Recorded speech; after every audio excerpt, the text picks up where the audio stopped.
Minute जो बता देती हूँ क्या क्या पढ़ा, उसके बाद हम तो मेरे बच्चे इसमें शुरू होता है बंगाल के क्षेत्र से। अंग्रेज जब राज करते हैं वो बंगाल से शुरू करते हैं। तो वहां जो है मेरे बच्चे बंगाल में जो उन्होंने धीरे धीरे ईस्ट इंडिया कंपनी आती है, ईस्ट इंडिया कंपनी जो 1600 में आ गई थी, उन्होंने धीरे धीरे अधिकार किया। उसके बाद जो है मेरे बच्चे बंगाल जो है वहां उन्होंने कई युद्ध लड़े, जैसे प्लासी का हो गया, बक्सर का हो गया। तो वहां जो है ईस्ट इंडिया कंपनी, ये हम पोलिटी में पढ़ेंगे, रेगुलेटिंग एक्ट के तहत जो है कंपनी शुरू हो जाएगी फिर ये फॉर्मूला से। परंतु वहां एक जैसे मान लो कोई अगर ग्रुप में आया, जैसे अंग्रेज ज्यादा आगे, वहां कंपनियां जो है कौन से क्षेत्र में स्थापित होगी, बंगाल वाले क्षेत्र में। कहा भी पूरी जो है अंग्रेजों का नेतृत्व करने वाला एक व्यक्ति होना चाहिए। उन्होंने एक व्यक्ति सिलेक्ट किया जिसको बोला गया बंगाल का प्रथम गवर्नर। क्या बोला जिसे? बंगाल का प्रथम गवर्नर, मतलब एक अधिकारी सिलेक्ट कर लिया भी ये जो है व्यापार होगा, कितना कितना व्यापार हुआ, क्या क्या व्यापार हुआ, सारा लेखा जोखा उसके अंडर में चले, मतलब उसका फॉलो करें। तो एक व्यक्ति नियुक्त किया गया जिसे बोलते हैं बंगाल का प्रथम है गवर्नर। मेरे बच्चे, बंगाल का प्रथम गवर्नर जो है किसे नियुक्त किया गया था? कलाई को। Very good.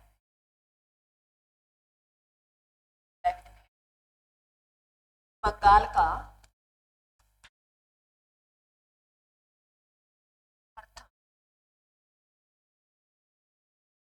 ये मैंने बता दिया क्योंकि बंगाल वाले क्षेत्र पे अंग्रेजों ने ज्यादा अधिकार किया था, तो गवर्नर वहां से शुरू होगा बंगाल का।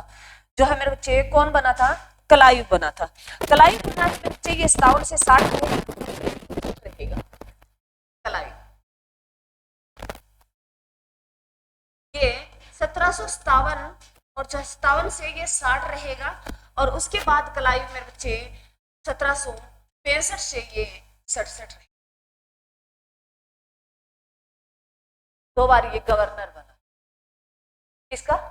बंगाल का। इसके बारे में क्यों पढ़ना जरूरी है? सारे नहीं पढ़ेंगे, मेन मेन पढ़ेंगे, क्योंकि मेरे बच्चे कलायु ने 1757 है, क्या हुआ था 1757 में?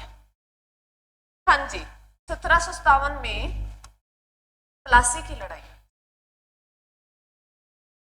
प्लासी की लड़ाई हुई थी। उसका नेतृत्व किया था अंग्रेज अधिकारी, वो कलायु ने किया था। तो प्लासी की लड़ाई में अगर पूछ ले उस टाइम जो है अंग्रेज अधिकारी कौन था? कलायु था। मेरे क्लियर है? कौन था रे? कलायु था। और लड़ाई कब हुई? 1757 में। प्रॉपर डेट के साथ बताओ। 23 जून है 57 में। और जो उसके बाद जो है दूसरा युद्ध होगा बक्सर का। मिर्ची 60 में एक कहानी और घटी थी, तुम्हें मैंने पीछे पढ़ा दिया था। 60 में एक कहानी घटी थी, हॉलवेल की कहानी घटी। कौन सी? हॉलवेल। हॉलवेल नाम का एक व्यक्ति था मेरे बच्चे, जो 60 में गवर्नर बनेगा, 60 में आएगा ये हॉलवेल। परंतु मैं यहाँ हॉलवेल के बारे में नहीं पढ़ेंगे, इसके बारे में तुम्हें इतना ध्यान रखना है। इसने कौन सी कहानी, कौन सी मनगढ़ंत कहानी बनाई? ब्लैक होल की। कौन सी बनाई मेरे बच्चे? ब्लैक होल की। ये कल हमारा ब्लैक होल की कहानी इसने बनाई थी, जो मैंने तुम्हें बता दी थी कि अंग्रेज अधिकारियों को इन्होंने क्या कर दिया? कैद कर दिया। एक जो है 14/18 का एक रूम था, उसमें कैद कर दिया। उसमें कहते हैं 140 जो है अंग्रेज अधिकारियों को, जो है अंग्रेजों को इकट्ठा किया गया। उसमें कहते 23 है जीवित निकले थे। ये बात जो है किसको पहुंचाएगा? ये तो पहुंचाएगा दूसरा बक्सर का युद्ध होगा। कौन कर रहा है? बक्सर के युद्ध का नेतृत्व कौन कर रहा है? Hector Munro. मुनरो को बताएगा ये कहानी, और मुनरो वापिस जाएगा और जो है उसके बाद बंगाल के क्षेत्र में जाएगा, और वहां जो है जो बक्सर के युद्ध का नेतृत्व करेगा वो कौन करेगा? क्लियर मेरे बच्चे? उसके बाद है मेरे बच्चे जो है, मैंने ये साल लिखा बता देती हूँ।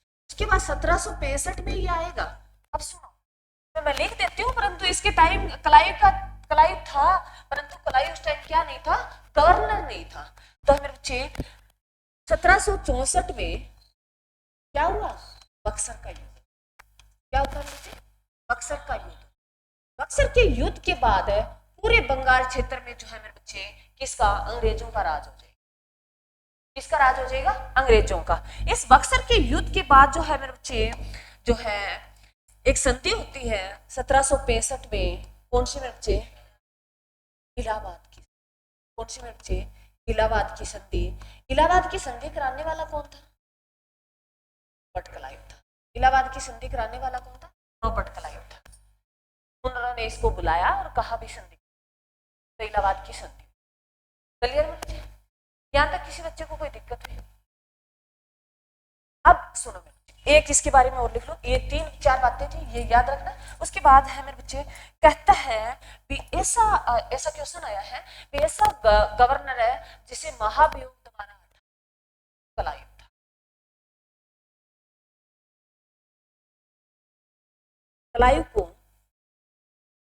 क्लाइव को महाभियोग द्वारा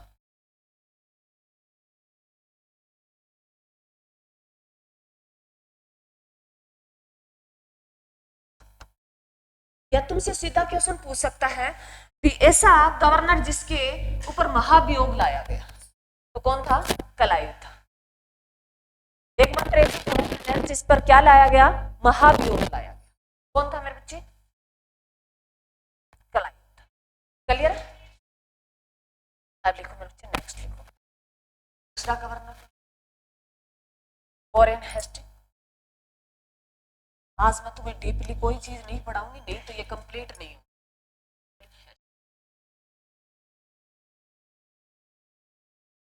वॉरेन हेस्टिंग क्या है मेरे बच्चे, बंगाल का गवर्नर जनरल है, जो मेरे बच्चे कब से लेके रहेगा, 1773 से लेके कब तक रहेगा, 1786 तक, 86 तक रहेगा।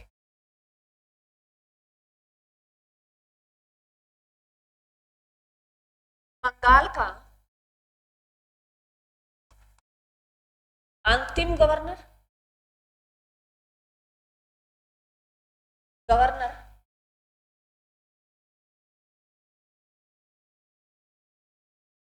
बंगाल का प्रथम गवर्नर जनरल।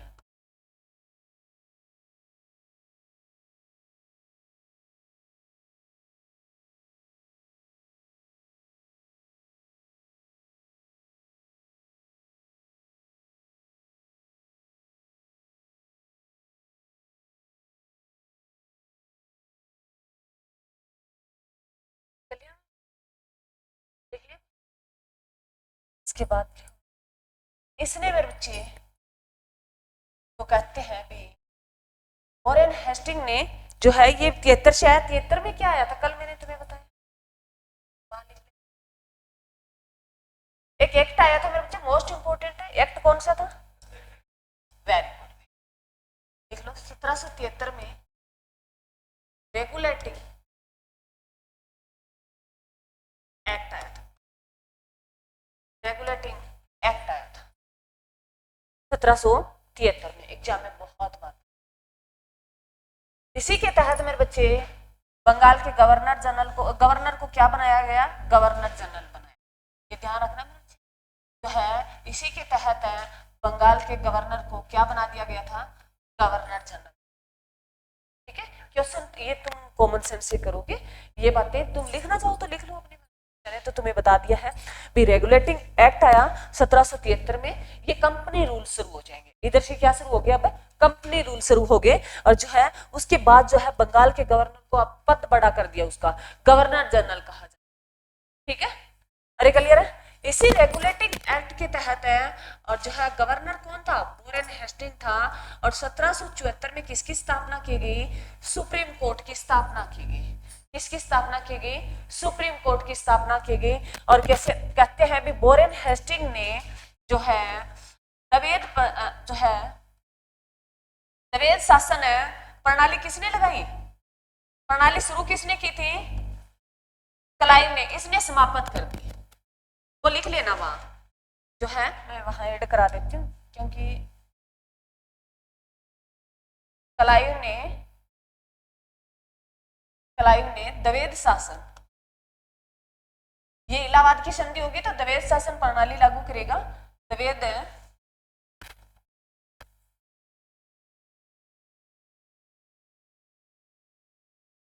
शासन प्रणाली शुरू करने वाला कौन था? क्लाइव था। समाप्त करने वाला कौन है? Warren Hasting. क्लियर है यहां तक? वॉरेन हेस्टिंग को कोलकाता प्रेसिडेंसी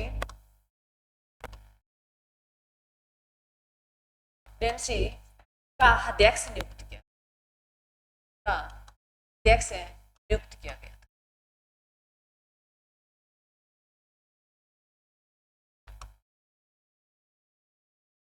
अध्यक्षता किसको दे दी गई थी? वॉरेन हेस्टिंग को दे दी गई थी।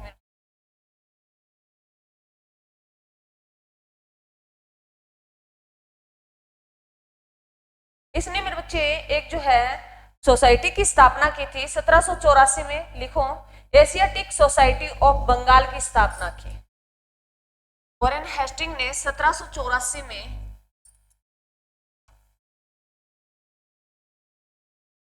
एशियाटिक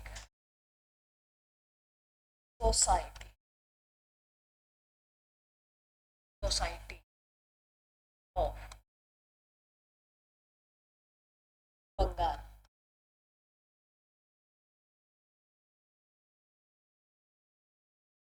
स्थापना की। क्वेश्चन सीधा पूछ सकता है कि एशिया सोसाइटी ऑफ बंगाल की स्थापना कब की गई? 84 में की गई। क्लियर बच्चे? किसके द्वारा? वॉरेन हेस्टिंग के द्वारा। इसके द्वारा। और मेरे बच्चे इसने जो है एक एक्ट जो पारित हुआ था, पिट्स एक्ट। मेरे बच्चे पिट्स है इंडिया एक्ट जो है एक्ट पारित हुआ और इसके विरोध में इन्होंने जो है क्या दे दिया था मेरे बच्चे? त्याग पत्र दे दिया। 1784 का पिट्स इंडिया एक्ट पारित हुआ।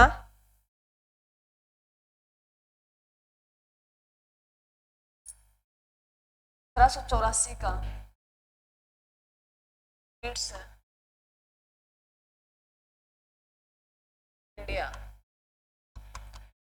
एक्ट, ये एग्जाम पूछ सकता है। पारित कब हुआ? 84 में।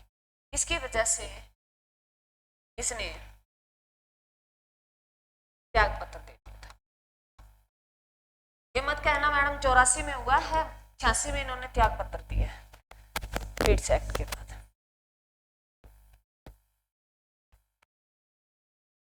सुप्रीम कोर्ट का तो कल करा ही दिया था। ठीक है मेरे बच्चे, तो बार बार नहीं, फिर आगे हम और बातें कर लेते ना। उसके बाद लिखो मेरे बच्चे नेक्स्ट, लॉर्ड कॉर्नवालिस मेरे बच्चे 86 से 93 में। लॉर्ड कॉर्नवालिस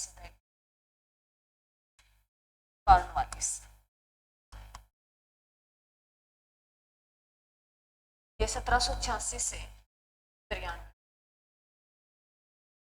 दिखाया हुआ तो है ना तुम्हें? मैं बताया नहीं? बताया नहीं? पॉलिटी पढ़ा रखी है, जीवन बच्चों को बताया नहीं? थोड़ा बताया था बीच में, फिर मैंने कहा कल हम इसका स्टेप बाय स्टेप सारी बातें लिखेंगे। ये वही कॉर्नवालिस है मेरे बच्चे, इसे जनक कहा जाता है किसका? आईसीएस का। इसका जनक कहा जाता है आईसीएस का मेरे बच्चे। आईसीएस का है इंडियन सिविल सर्विस।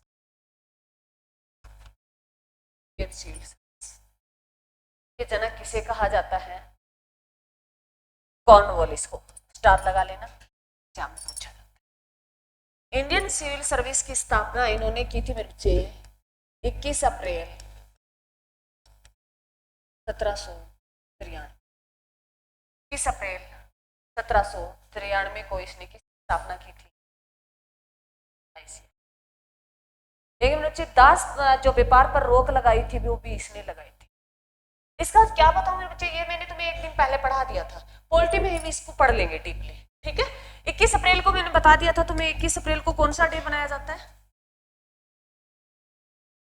राष्ट्रीय लोक सेवा दिवस। राष्ट्रीय सेवा दिवस। राष्ट्रीय लोक सेवा दिवस इस तारीख को क्यों मनाया जाता है? क्योंकि इस दिन इसकी स्थापना हुई थी। ये आगे मेरे बच्चे हम पढ़ेंगे, डलहौजी में बताऊंगी इसकी परीक्षा शुरू की गई थी। आगे बाद में हम पढ़ेंगे जो है पोल्ट्री पढ़ेंगे, तब मैं बताऊंगी तुम्हें भाग 14 में इसका जिक्र किया गया है, यूपीएससी 315 में इसका जिक्र मिलता है। ठीक है, वो आगे पढ़ेंगे। एक मेरे बच्चे कॉर्नवालिस को भारतीय पुलिस का जनक भी कहा जाता है। भारतीय पुलिस का जनक किसे कहा जाता है? जो कांस्टेबल भर्ती है वो इसी की देन है, इसके कॉर्नवालिस की। इसकी देन है कॉर्नवालिस की।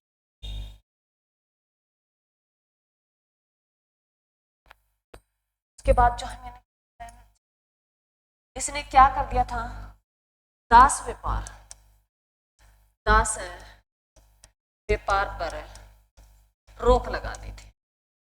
रोक लगाने वाला यही है जो 1789 में रोक लगा। दास व्यापार क्या था? जो मजदूर था उनका व्यापार किया जाता था, वो बेचा जाता था। जैसे अब दिहाड़ी पे हमारे आते हैं ना मजदूर आते हैं, उनको क्या किया जाता था, पूरी मंडली को बेचा जाता था। दास खरीदे जाते थे, खरीद लिया तो वो पूरी उम्र उस चाहे किसान हो चाहे जमींदार हो उसके काम करेगा, क्योंकि उसकी बोली लगती। इतने भूख खाना। अब अगर पूछे ना, अब हम जानबूझ के भूखे मरते हैं। अब हमारे देश में कोई किसी चीज की कोई कमी नहीं है, वो अलग बात है। अभी हम हरियाणा में रह रहे हैं तो हरियाणा में सारी चीजें हैं, हम राजा हैं देश के। क्या है मेरे बच्चे? राजा है। पंजाब और हरियाणा ऐसे दो स्टेट हैं जो पूरे भारत में राजा है। हमारी हर चीज मिलती है हमें, हर चीज। हमारी भूमि भी बहुत अच्छी है, हमारे यहाँ के एरिया के लोग। और हम इधर जो है फतेहाबाद में रहते हैं, फतेहाबाद सिरसा और ये जो है आसपास आधा हिसार वाला साइड, सबसे बेस्ट एरिया, कहीं भी चले जाते सबसे बेस्ट। इतना वो अलग बात है, अभी छोटे मोटे कांड तो देखो हर कहीं होते हैं, करने वाले कौन है? हम ही है। बाकी सबसे सैफ अगर जगह कहीं सबसे ज्यादा, इधर चले जाओ तुम आगे दिल्ली, पता ही नहीं चलेगा तुम्हारा पर्स कौन ले। कोई मतलब नहीं है उन्हें, हमें मतलब है, हम मानते हैं हमें हर चीज का मतलब है। और सबसे बेस्ट हम कहते हैं ना, वो बाकी स्थान जगह है वो घूमने के लिए अच्छी है, रहने के लिए अच्छी नहीं। रहने के लिए हमारा एरिया इसी, कभी भी देख लेना इधर वाली पोस्ट वहां देख, बहुत जल्दी हम ना कहीं एडजस्ट नहीं हो पाते। देखना कभी दिल्ली गए होंगे तुम, और बाकी देखना मन भी नहीं चलना नहीं। हमारा ये ध्यान रखना, कहते हैं ना भी यही पोस्टिंग ले लेना, वो अलग बात है, अभी नौकरी एक मजबूरी होती है करना, बाकी सारा सही है। इन्होंने मेरे बच्चे जो है 1793 में एक स्थायी बंदोबस्त शुरू किया। 1793 में स्थायी बंदोबस्त, स्थायी बंदोबस्त, ठीक है।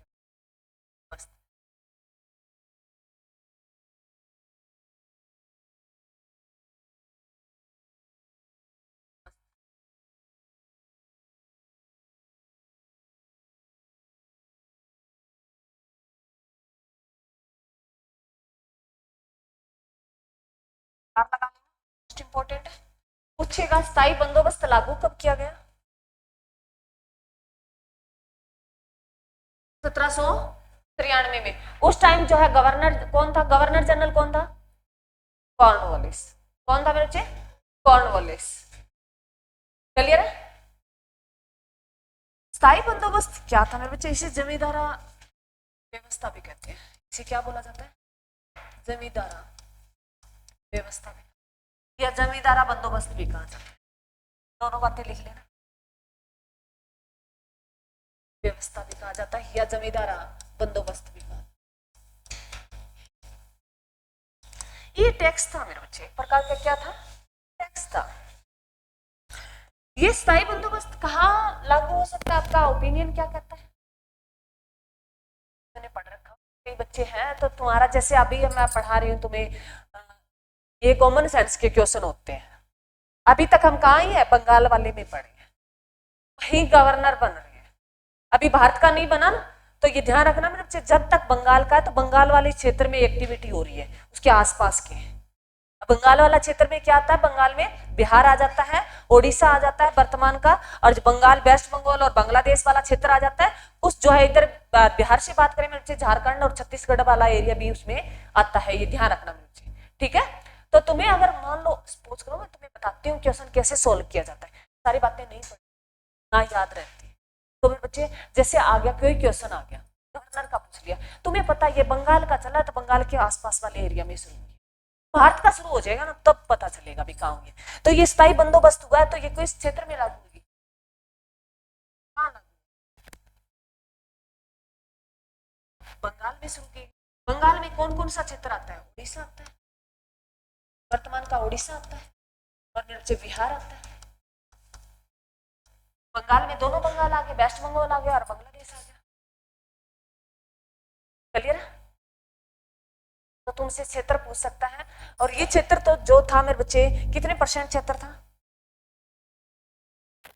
ये जो है ये बंगाल का क्षेत्र है ना, बंगाल के क्षेत्र में ये भारत का क्षेत्रफल का पूछे, भारत है ये क्षेत्रफल पूछे कि कितने क्षेत्रफल में ये शुरू हुआ था, तो ये 17%, भारत का 17% क्षेत्र घेरता है, 17% क्षेत्र में ये क्वेश्चन पूछा गया है, तो ये लिखा है ये 17% एरिया में लागू हो गया था, कौन सा, स्थायी बंदोबस्त, जमींदारा बंदोबस्त। बताऊंगी क्या है, पहले ये बातें लिख लो, ये कॉमन है जो लिखनी पड़ेगी, तुम्हें याद करनी पड़ेगी।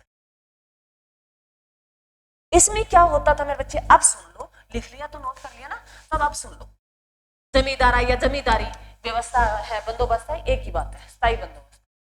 ये क्या होती थी मेरे बच्चे, ये जो है अंग्रेजों का, इसमें टैक्स जो वसूला जाता था वो 11 मेरे बच्चे, कितना वसूला जाता था, 11 टैक्स वसूला जाता था, जिसमें मेरे बच्चे कंपनी और जमींदार, जमींदार तो सारे जानते होंगे, अरे जानते होंगे, company east India company, company कौन सी है, ईस्ट इंडिया कंपनी है। इसमें टैक्स का मेरे बच्चे 11 भाग, टैक्स का भी जो है वसूलेगा तो कौन, लोगों से, किसानों से कौन वसूलेगा, जमींदार वसूलेगा। एक जमींदार नियुक्त किया गया, बड़ा जमींदार नियुक्त किया गया, क्षेत्र में क्या नियुक्त किया गया, बड़ा जमींदार नियुक्त किया गया, और बड़ा जमींदार नियुक्त किया गया तो मेरे बच्चे वो उसका काम क्या होता था भी छोटे छोटे जो किसान है उस क्षेत्र में रहते हैं तो उनसे क्या वसूले, टैक्स वसूले, कितना, 11 टैक्स वसूले। 11 टैक्स जो है कौन लेता था, सारा जमींदार वसूल लेता था। 11 टैक्स में से 10 भाग जो है किसको दिया जाता था, ईस्ट इंडिया कंपनी को, और 1 भाग है मेरे बच्चे वो किसको दिया जाता था, जमींदार, जमींदार अपने पास रखता था, उसका 1 भाग अपने पास रखता था, 10 भाग किसको मिलते थे, ईस्ट इंडिया कंपनी को मिलते। ईस्ट इंडिया कंपनी ने एक जमींदार नियुक्त किया मेरे बच्चे, गांव का, पूरा गांव का टैक्स जो है छोटे छोटे किसानों से वसूलेगा, वो जमींदार वसूलेगा, ठीक है। जैसे मान लो अब गांव का सरपंच है, वैसे उसको एक पद दिया गया जमींदारी का, और उसे कहा गया कि पूरे गांव का जो है टैक्स वसूलना है, तेरे को कितना, 11 भाग लेना है। कंपनी कहती है उस 11 भाग में से 10 भाग तो हमें देना है और 1 भाग तुम्हें तेरी दिहाड़ी का मिल जाए, क्लियर मेरे बच्चे। इसी के कारण मेरे बच्चे जो है इस प्रथा के कारण क्या हो गया, जो है अगर कोई किसान टैक्स नहीं दे पाता, अकाल भी पड़ता था, और भी बहुत सारी मजबूरियां होती थी, बीमारियां भी बहुत हुआ करती थी, इलाज नहीं थे, तो लोगों के पास है टैक्स देने के लिए पैसे नहीं हुआ करते थे। तो मेरे बच्चे तो क्या करता था, किसान जो है टैक्स के बदले अपनी जो जमीन है उस जमींदार की गिरवी रख देता, उसे अपनी जमीन क्या रख देता था, अपनी जमीन उसके गिरवी रख देता था। जैसे तुमने अभी सुनते हो पट्टे पे जमीन ली, सुना है कभी, पट्टे की जमीन है, ये पहले की प्रणाली है बच्चे, पट्टे की जमीन, अब नहीं होता, अब इस व्यवस्था को खत्म कर दिया, क्योंकि पहले इतने साधन नहीं थे, इतने लोग एक्टिव नहीं थे।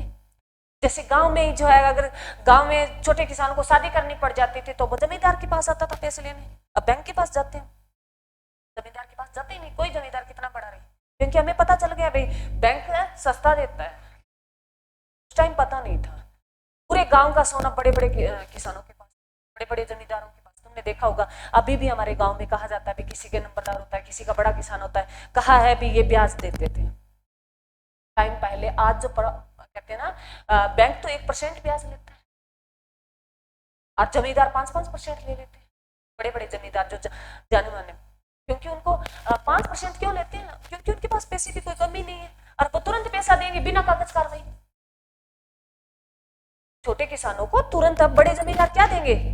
अरे गांव में तुमने देखा होगा भी, शादी हो जाए आज भी बहुत सारे मिल जाएंगे जो, अगर भाई मेरे बच्चा कोई बुरा ना माने, पर मैं तुम्हें समझाने के लिए मेरे को बताना पड़ेगा। कोई ये कह दे भी गरीबी में बैठा हो, वो ये कहेगा मैडम ने ऐसे किया, मैं तुम्हें समझा रही हूँ, ठीक है। जरूरी नहीं है अभी देखो हम हर कोई तो हम मैं बन नहीं सकती, मैं चेंज नहीं कर सकती अपनी कैटेगरी जहां पैदा हुई। घर वालों ने बताया एक तो जाट है तो जाट, ये घर वालों ने बताया, परंतु मैं यहाँ चेंज नहीं कर सकती। बच्चे जो छोटे छोटे आज भी एससी बीसी कैटेगरी के लोग हैं, मैं उनके लिए कह रही हूँ। और जमींदार जाट भी मिल जाएंगे जो है मेरे बच्चे नहीं पैसे जुटा पाते, शादी या कोई फंक्शन है तो वो क्या किसके पास जाते हैं, बड़े किसानों के पास जिनके पास अच्छी भूमि और पुराने उनके पास संपत्ति, आज भी लोग जाते हैं, जाके क्या करते हैं, सोना गिरवी रखते, चांदी अपनी गिरवी रखते, और भी जो है कागजात होते हैं अपनी जो जमीन के हो गए, मकान के हो गए, वो उनके पास गिरवी आज भी रखते हैं। कई एरिया आज भी क्षेत्र है। तो अब मेरे बच्चे तुम्हारे में भी ऐसी कोई कंडीशन है, तुम्हारे घर में ऐसे है, तो उनको समझाओ। बैंक में चक्कर जरूर कटाते हैं, परंतु लोन जो फ्री लगभग सरकार फ्री भी कर देती है लास्ट तक। हाँ चक्कर जरूर, क्योंकि मेरे बच्चे ऐसे तुम्हें जानता थोड़ा, जाट तो जानता है, जमींदार बड़ा जमींदार है हमारे गांव का, वो तो जानता है ना, हम इसी गांव के रहने वाले इतने सालों से रह रहे हैं। अरे जानता है नहीं जानता, बैंक थोड़ी जानता है तू कौन से गांव से आया, तुम्हारी शकल कौन सी है, तुम्हारे दादा कैसे रहे होंगे, तुम्हारे तुम काम क्या करते हो, तो बैंक कागज लेता है। बैंक क्या लेता है, कागज लेता है, जो आधार कार्ड वगैरह हो गया वो सारे डॉक्यूमेंट पूरे करता है, फिर तुम्हें लोन है देता है। और जमींदार सीधा लोन दे देगा, वो तुम्हारे से या तो कोई सामान रखवाएगा। पहले लगभग सोना बड़े जमींदारों के पास चला गया, जमीनें सबसे ज्यादा इनके पास चलेगी। जब मेरे बच्चे आगे हम पढ़ेंगे 1951 में जो कौन सा जो है भूदान आंदोलन चलाएगा विनोबा भावे, तो तुम देखोगे बंगाल के क्षेत्र में फिर भी लोगों ने ना ये जमीन, ये यहां से शुरू हुई थी। जमींदारों के पास भूमि कैसे इकट्ठी होगी, इसलिए इकट्ठी होगी वो टैक्स नहीं जुटा पाए, और उन्होंने क्या किया, जो है जमींदार को अपनी भूमि दे दी थी। क्लियर मनुष्य, अरे क्लियर है। उसके बाद जो सारी भूमि अब बंदोबस्त, भूदान आंदोलन चलाएगा 1950 में आएगा, ये 51 में आएगा, 51 में आएगा। विनोबा भाई कहेगा भी जिन जमींदारों के पास ज्यादा भूमि है, वो जिन किसानों के पास नहीं है, वो भूमि डिवाइड की जाए, क्योंकि हमारा देश आजाद हो चुका है 47 में, उन भूमि को दी जाए वापिस। तो जमींदारों ने क्या किया मेरे बच्चे, जो इधर वाले एरिया वाले हमारे वाले क्षेत्र, अभी बताऊंगी, जो महलवाड़ी व्यवस्था शुरू होगी हमारे यहाँ। कौन सी व्यवस्था शुरू थी, महलवाड़ी, पंजाब वाले क्षेत्र में इधर, क्योंकि पंजाब हरियाणा पंजाब का हिस्सा था, पहले यूपी का फिर पंजाब का बन गया था, तो यहाँ जो महलवाड़ी व्यवस्था शुरू हुई। फिर उसके बाद जो है इधर वाले एरिया के लोग बड़े चालाक थे, उन्होंने कहा भी हमें संविधान में मिला संपत्ति का अधिकार मिला है, हम कैसे भूमि दें दान में, लोग कोर्ट में चले गए। इधर वाले क्षेत्र वाले हम बड़े चालाक हैं, तभी भी हमारे यहाँ देखे होंगे तुमने पंजाब में बड़े बड़े किसान मिल जाए जिनके पास बहुत सारी भूमि है, यहाँ भी मिल जाएंगे हरियाणा में, परंतु हरियाणा तो है मेरे बच्चे पंजाब का थोड़ा सा ही क्षेत्र घेरता है, बाकी पंजाब बड़ा है। तो है पंजाब में बड़े बड़े जमींदार तुम्हें मिल जाएंगे जिनके पास बहुत अच्छी खासी भूमि, और छोटे जमींदार मिल जाएंगे जिनके पास भूमि। ये मेरे बच्चे उन जमींदारों ने भूमि दी नहीं थी। तो ये भूदान आंदोलन पूरा भारत में लागू नहीं हुआ था, ये भूदान आंदोलन मेरे बच्चे जो है ये अगर कहें तो हमारे इधर वाले सारे क्षेत्र में ये लागू हो गया था, ये वाला क्षेत्र था ज्यादा, हम पंजाब यूपी ये हरियाणा क्षेत्र बसता है, बाकी यहाँ सारा लागू हो गया था। ये बांग्ला यहाँ जो है सारे जमींदार, यहाँ इक्वल से जमींदार मिलेंगे तुम्हें जिनको जो है भूमि दान में दी गई। उन्होंने क्या किया गया, रिश्तेदारों को जमीन दे, हमारे वाले लोगों ने क्या किया गया, जिनके पास जमीन ज्यादा थी ना, अपने बुआ के जितने रिश्तेदार हैं उनको भूमि चढ़ा दी। वो आज भी कई घरों में दिक्कत में हो जाए। चलो देख लो, मैं तुम्हें दोनों तीनों बातें इकट्ठी लिखा देती हूँ यहाँ। एक कौन सा बच्चे, स्थायी बंदोबस्त, जो कब लागू हुआ, 1793 में। और जो है मेरे बच्चे क्या है, इसमें एक जमींदार चुना जाता था, कितने क्षेत्र पे लगता था, बंगाल वाले क्षेत्र में, बंगाल में उड़ीसा और बिहार वाला था, बिहार में झारखंड और छत्तीसगढ़, वो सारा आ जाएगा बच्चे, ठीक है, ध्यान रखना। उसके बाद जो है कंपनी कितना लेती थी, 10/11 लेती थी, जमींदार कितना रखता था, 1/10 रखता था। चलो अब देखो मेरे बच्चे इसी के साथ और पढ़ता रेताबाड़ी बंदोबस्त। तीनों इकट्ठे करवा देती हूँ, ये तीनों क्वेश्चन पूछते हैं। रेताबाड़ी बंदोबस्त,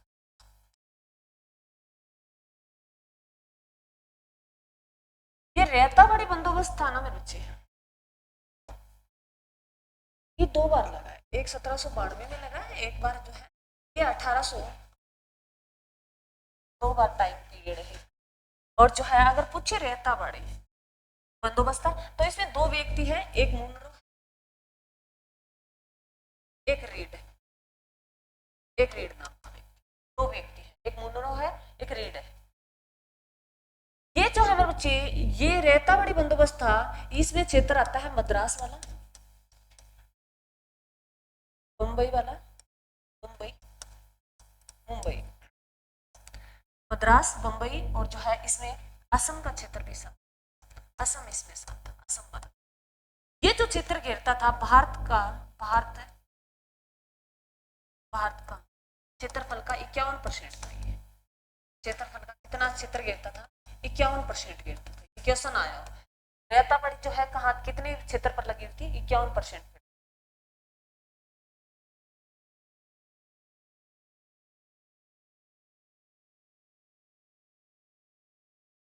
रेताबाड़ी बंदोबस्त जो था ना मेरे बच्चे,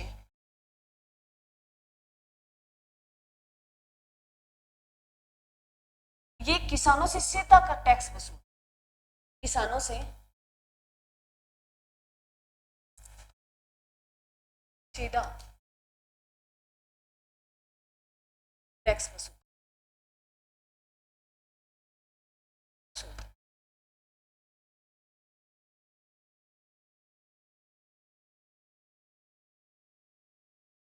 ऐसा क्वेश्चन, रेताबाड़ी तो किसानों से सीधा टैक्स वसूल, 51% पे थी, और क्षेत्र है मद्रास वाला है, मुंबई वाला क्षेत्र है, ये आसपास का है। इसमें 51% क्षेत्रफल आता है, बाहर का कवर करता था। एक और लिख लो लास्ट जो है महालावाड़ी बंदोबस्त, ये हमारे वाले महालवाड़ी, महालवाड़ी, महालवाड़ी बंदोबस्त था मेरे बच्चे।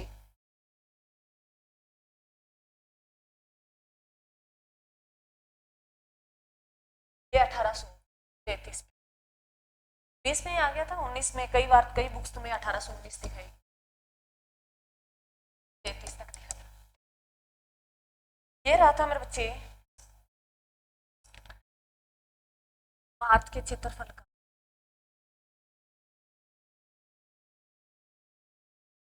30%, 30% क्षेत्र में ये लगा था महालवाड़ी। ये वाला क्षेत्र है मेरे बच्चे, इसमें लगा था पंजाब वाला, पंजाब, पंजाब जो है पंजाब आ गया, ये इसमें लगा, हरियाणा तो इन्हीं में इंक्लूड। ठीक है, इसमें क्या था मेरे बच्चे, इसमें एक महाल होता था, महाल, महाल को क्या बोला जाता है, गांव बोला, महाल को क्या बोला जाता है, गांव बोला। महाल में जो है ये बोला गया भी हर गांव में जो लगाया जाता था, और ये कहा जाता था भी जो है उस गांव में कोई भी व्यक्ति दे जाए, महाल जो है तो महाल जो इकट्ठा करेगा, मतलब गांव इकट्ठा करेगा, मान लो जैसे हम चुन लेते हैं ना भी इसको इकट्ठा करवा दो सारा और ये दे आएगा ईस्ट इंडिया कंपनी, तो इसमें जो है टैक्स कौन इकट्ठा करता था, महाल टैक्स इकट्ठा करता, ये ध्यान, महाल जो है महाल में पूरे गांव की सहमति हो जाती थी तो एक व्यक्ति को, और महाल क्या है मेरे बच्चे, गांव है, ये ध्यान रखना। ठीक है, तो मैंने तीनों तुम्हें बता दिए हैं, स्थायी बंदोबस्त, रेताबाड़ी बंदोबस्त और महालवाड़ी बंदोबस्त।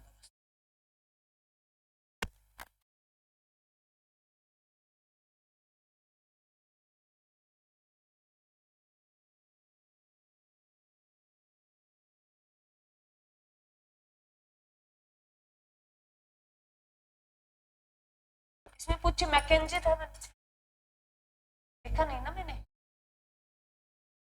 मैकेंजी था, मैकेंजी था, मैकेंजी, सही वाला बड़ा पूछा, स्टार लगा लेना, तीनों ही पूछ लेता है, ये मिलान पूछ लेता है, परंतु ये उस टाइम जो है कौन था, मैकेंजी था। ऊपर क्या पढ़ रहे हैं हम, इसके बारे में जिक्र चल रहा है, कॉर्नवालिस के।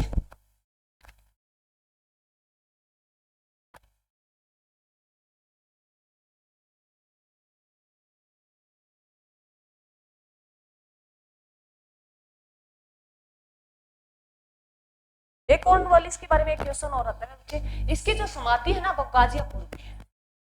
कॉर्नवालिस की जो समाधि है, ये क्वेश्चन पूछा गया है, इसकी जो है समाधि है, समाधि है वो यही हमारे इनके जो है डेथ हो गई थी, तो इसकी समाधि हमारे गाजीपुर, गाजीपुर लिखे, गाजीपुर में। गाजीपुर कहाँ पड़ता है, कॉर्नवालिस की जो समाधि है वो कहाँ है, गाजीपुर में है।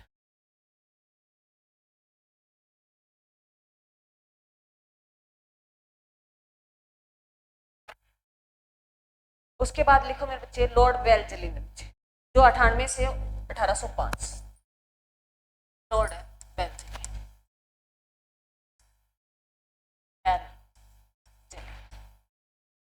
1798 से 1805।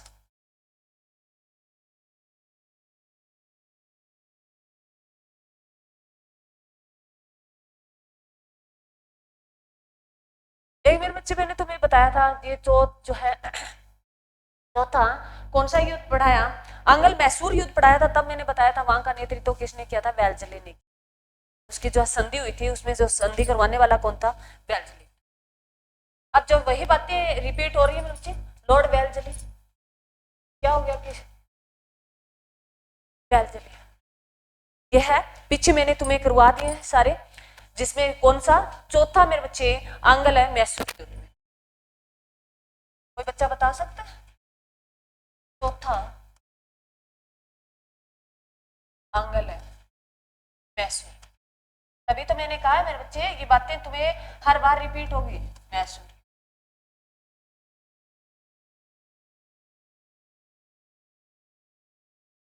चौथा आंग्ल मैसूर युद्ध, हाँ जी वेरी गुड। कब हुआ मेरे बच्चे, 1799 में टीपू सुल्तान की मृत्यु होती है, मैसूर है जिसे टीपू सुल्तान की मृत्यु कब होती है, 1799 में। ये तुम याद रख सकते थे, टीपू सुल्तान की मृत्यु याद होती तो तुम्हें ये याद।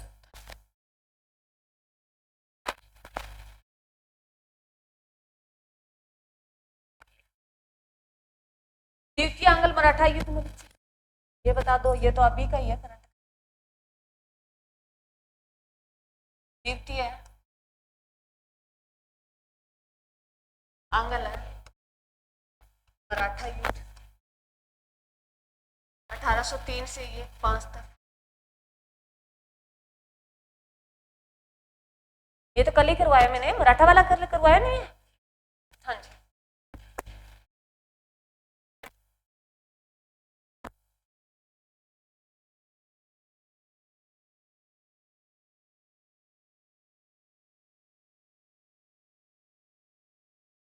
सारी संधियां कराई है मैंने तुम्हें बताया, इलाहाबाद का बताया, अवध की बताई है, वो सारी इकट्ठे लिखेंगे।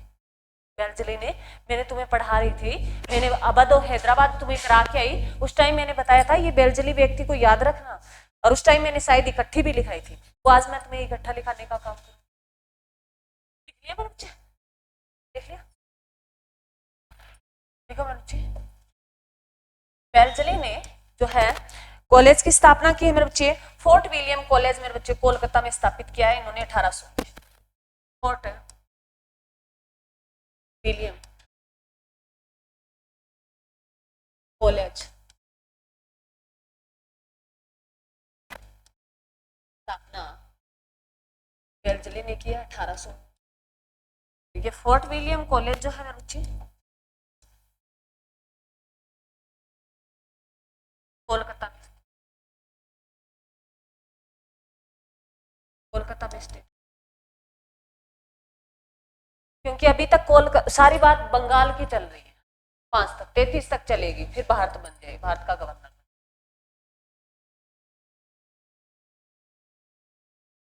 ये सारे अब हम गवर्नर जनरल कर देखो मेरे बच्चे, सहायक संधि प्रणाली के जन्मदाता भी इसे बोला जाता है।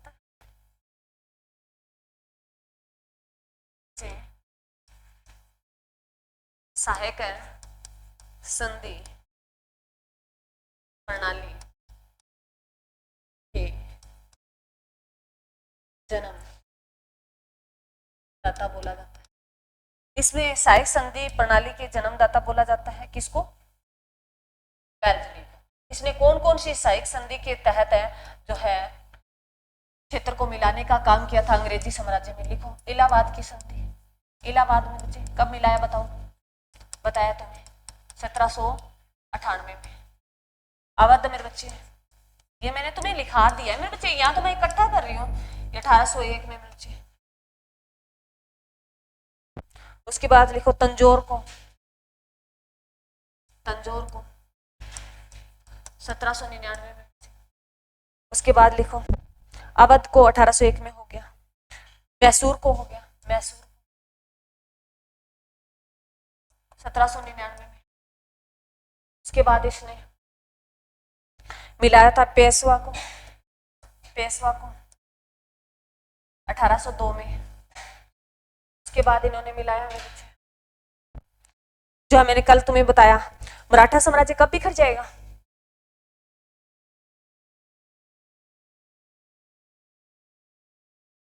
जैसे मैंने कल तुम्हें कुछ वंश बताए थे, भोसले वंश, गायवाड़ वंश, जो किस क्षेत्र में है, जिसमें से लिखो भोसले वंश कहाँ था बताओ? नागपुर में। उस क्षेत्र को विलय किया है 1803 में। 1804 में सिंधिया को विलय किया।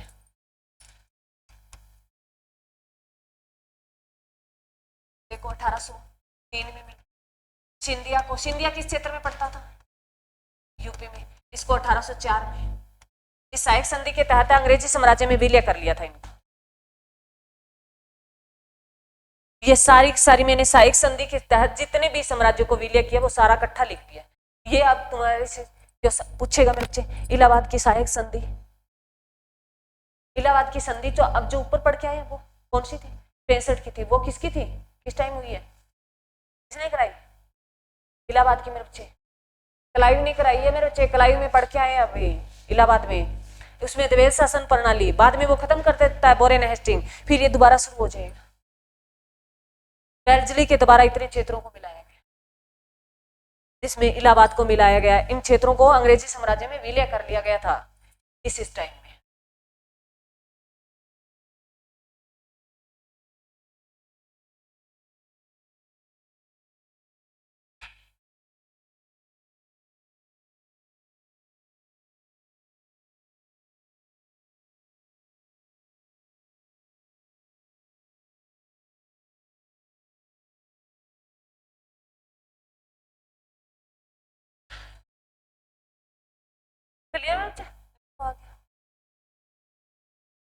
अब लिखो मेरे बच्चे, अब जो है क्या हो जाएंगे?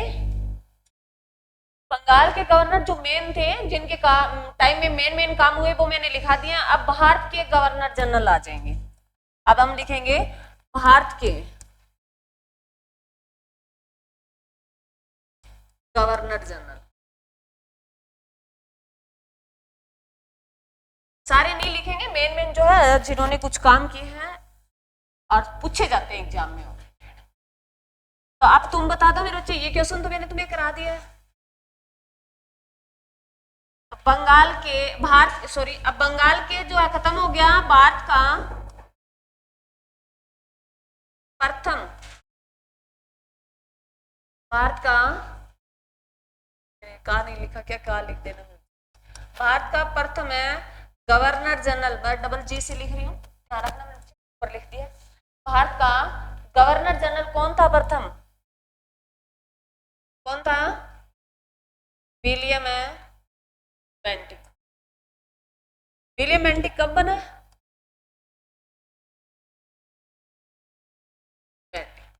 ये विलियम बेंटिक मेरे 1833 के भारतीय सॉरी 1833 के चार्टर एक्ट के तहत इसे बनाया गया था। 1833 के चार्टर एक्ट के तहत इसे क्या बनाया गया? भारत का प्रथम गवर्नर जनरल बनाया गया।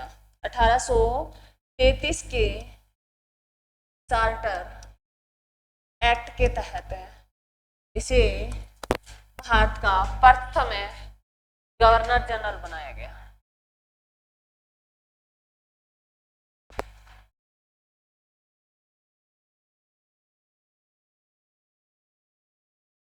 ये मेरे बच्चे 1835 से सॉरी 28 से 35 रहेगा। इसे इसका जो टाइम पीरियड है वो 1828 से 35 रहेगा। देख लो। अरे ये ठीक ठीक ठीक ठीक मेरे ये यहाँ ना लिखो, यहाँ लिखो इसके पीछे 1828 से 35 रहेगा। ये 1800 देखो बताऊंगी, तुम्हारी कंफ्यूजन चल रही है वो मेरे को पता है, तुम कहाँ सोच रहे हो। लिख लो ये लिखो। अब सुनो मेरे बच्चे कहानी। अब तुम्हारे मन में चल रहा है मैडम यहाँ तो आप लिखा रहे हो 1833 के चार्टर एक्ट के तहत इसे भारत का बनाया गया, पहले ये किसका था? बंगाल का गवर्नर जनरल था। तो लिख लो मेरे बच्चे, अगर पूछे भी बंगाल का, हाँ जी, बंगाल का अंतिम गवर्नर जनरल कौन था? कौन था मेरे बच्चे? विलियम बेंटिक था। 33 के चार्टर एक्ट के तहत इसे क्या बना दिया गया? भारत का गवर्नर जनरल बना दिया गया।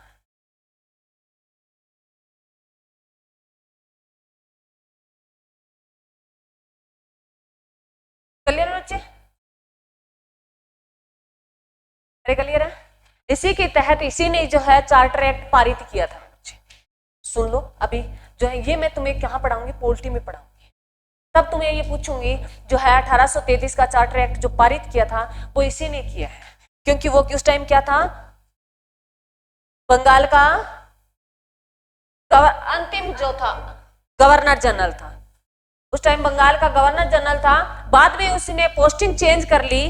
पोस्टिंग चेंज करके क्या बना दिया गया? उसको भारत का गवर्नर जनरल बना दिया गया।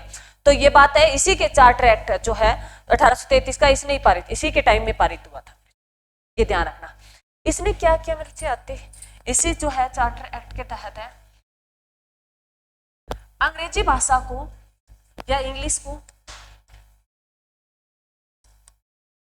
भाषा को भारत की राजभाषा घोषित कर दिया। इंग्लिश भाषा को भारत की राजभाषा घोषित करने वाला ये व्यक्ति। अंग्रेजी भाषा को, अंग्रेजी लिख लेना, इंग्लिश लिख लेना, बात तो एक ही है। अंग्रेजी भारत की राजभाषा घोषित करने वाला व्यक्ति कौन था? William Bentinck. कब बनाया गया इसे? 1833 के चार्टर एक्ट के बनाया गया। वही बात है, सारी 1833 के चार्टर एक्ट के तहत विलियम बेंटिक ने मेरे बच्चे कोलकाता में मेडिकल कॉलेज की स्थापना की 1835 में कोलकाता में मेडिकल कॉलेज की स्थापना की।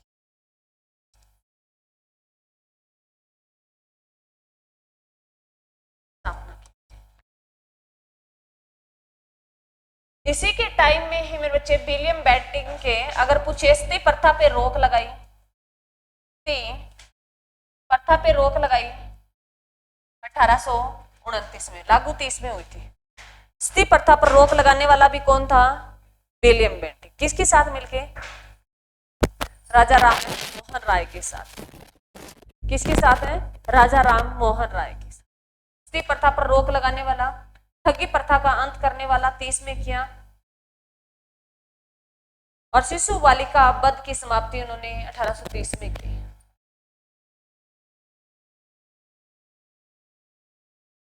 ठगी प्रथा प्रथा का अंत किया इन्होंने 1830 में। शिशु बालिका का वध जो है मेरे रोकने वाला भी ये था। कहाँ रुका है? रुक गया। कागज।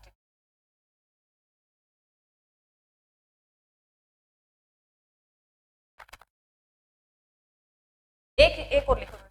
पहले विधि आयोग का गठन करने वाला ये था 1835 में। पहला विधि आयोग का गठन करने वाला ये था 1835 में। कौन था मेरे बच्चे? William Bentinck. ये इसके कार्य थे भी, इसके शासन में जो कार्य हुए पीछे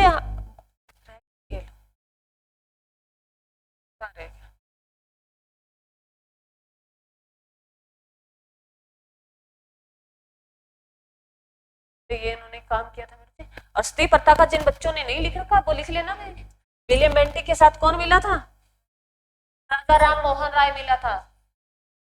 ये क्वेश्चन पुराने बच्चों को तो लिख रखा है जिन्होंने पढ़ा है सती प्रथा वाला।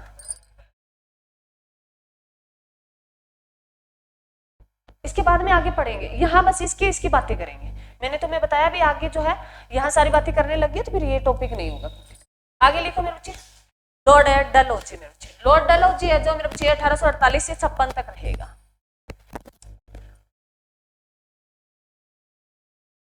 भारत का governor general Lord Dalhousie. Lord Dalhousie जो मेरे बच्चे 1848 में आएगा और ये 1856 तक रहेगा।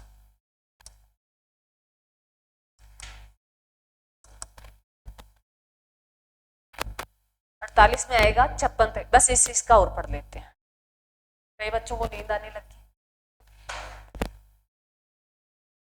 इसके बारे में तो मैंने तुम्हें बहुत पढ़ाया है।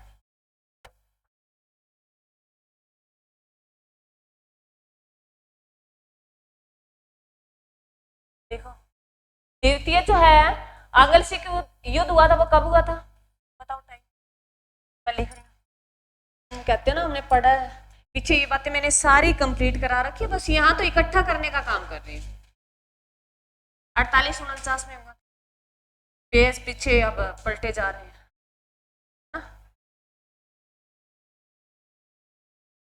तो सोच लिया करो, मेरे से पढ़ के आए तो सोचे ना। द्वितीय आंग्ल सिख युद्ध तो कब हुआ? क्या कर लिया था इसमें बताओ? क्या हुआ था बताओ? संधि कौन सी हुई बताओ?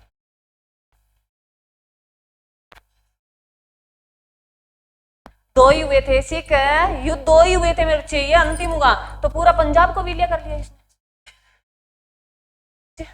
3 हुई थी क्या? इसी के टाइम में पंजाब क्षेत्र को विलय करने का काम किया था मेरे बच्चे इन्होंने 1849 में। पंजाब क्षेत्र को विलय करने का काम किया था 18।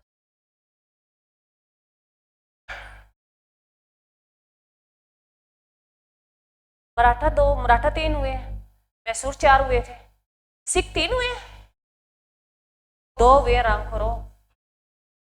3 कौन कौन सी संधि हुई थी ना?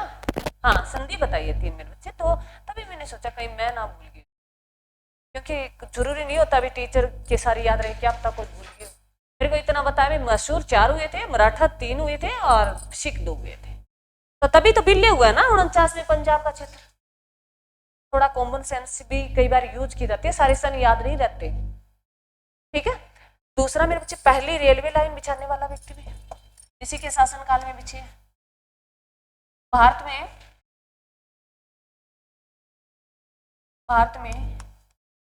पहली रेलवे लाइन जो आई थी वो इसी के टाइम में आई थी। कब ये बता दो? रेलवे लाइन का ये तो बताया, बहुत बार बताया तुम्हें, सारी बातें पता होनी चाहिए तुम्हें। 1853 मेरे बच्चे बहुत बार बताया, पहली रेल, कुछ भी क्वेश्चन उठा ले वो पहली रेल चली थी भारत में पहली रेल चली थी या भारत में पहली रेलवे लाइन का निर्माण हुआ था? अरे पहले निर्माण हुआ फिर चली होगी। क्वेश्चन कैसे पूछ सकता है? ये एक ही व्यक्ति है, एक ही है दोनों। जो कहाँ चली मेरे बच्चे, कहाँ से? से ठाणे चली। कितने किलोमीटर? 34 किलोमीटर। ये वही डलहौजी है जिन्होंने हड़प नीति चलाई है। हड़प है नीति लेके आया।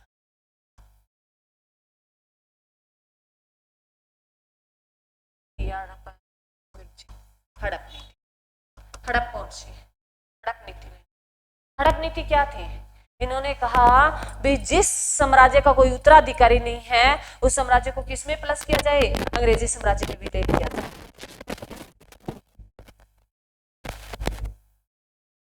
इन्होंने मेरे बच्चे शिक्षा के लिए बूट्स एंड डिस्पैच शुरू किया था 1854 में। ये मेरे बच्चे हम एजुकेशन के एग्जाम देते हैं ना, उस टाइम में ये क्वेश्चन पूछता है। भारत में इन्होंने, भारत में शिक्षा के लिए बूट्स डिस्पैच शुरू करने वाला यही था 1854 में शुरू। ये मेरे बच्चे जो है टीचिंग वाले जो बच्चे एग्जाम देते हैं तो ये क्वेश्चन पूछा जाता है वाले एग्जाम। सकता है नॉर्मल पूछ ले परंतु टीचिंग वाले। इसलिए मेरे बच्चे सार्वजनिक निर्माण विभाग की जो है आरंभ किया था मेरे बच्चे, जिसको PWD बोलते हैं। सार्वजनिक निर्माण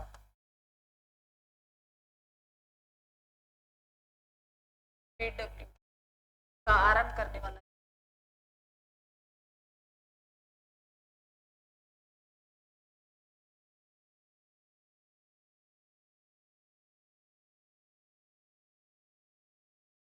के बारे में लिखो।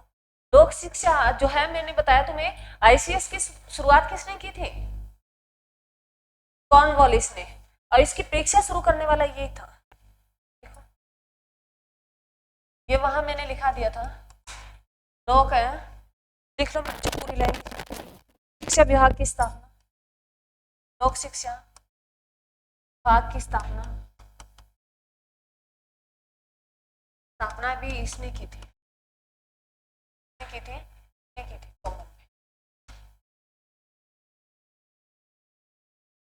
लोक शिक्षा विभाग की स्थापना की थी इन्होंने 54 में। तो है मैं वहां अब रिपीट कर रही हूँ, एक बार थोड़ा ध्यान रखना क्वेश्चन। मेरे बच्चे जो है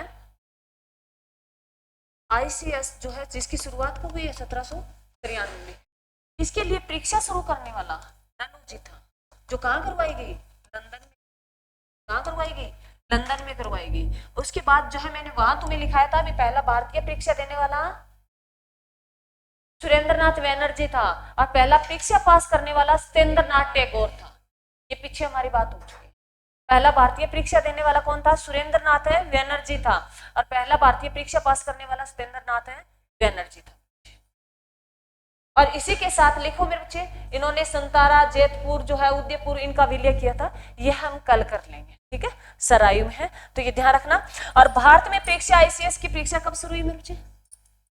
ये भी लिखाया तुम्हें, बता। हाँ जी 1923 में। कहाँ करवाई गई? दिल्ली और इलाहाबाद में करवाई। ICS की परीक्षा शुरू जो है भारत में जो शुरू की गई थी मेरे बच्चे, भारत में। पहले कहाँ करवाई गई थी? लंदन में मेरे बच्चे, ताकि कोई भारतीय परीक्षा ना दे इसके मेरे बच्चे। इनका मकसद था ताकि कोई भारतीय परीक्षा ना दे इसके। फिर भी उनको पता नहीं था भी भारतीय पहुंच ही जाएंगे, थोड़े पहुंच जाएंगे। चलो ठीक है मेरे बच्चे, थैंक यू भी।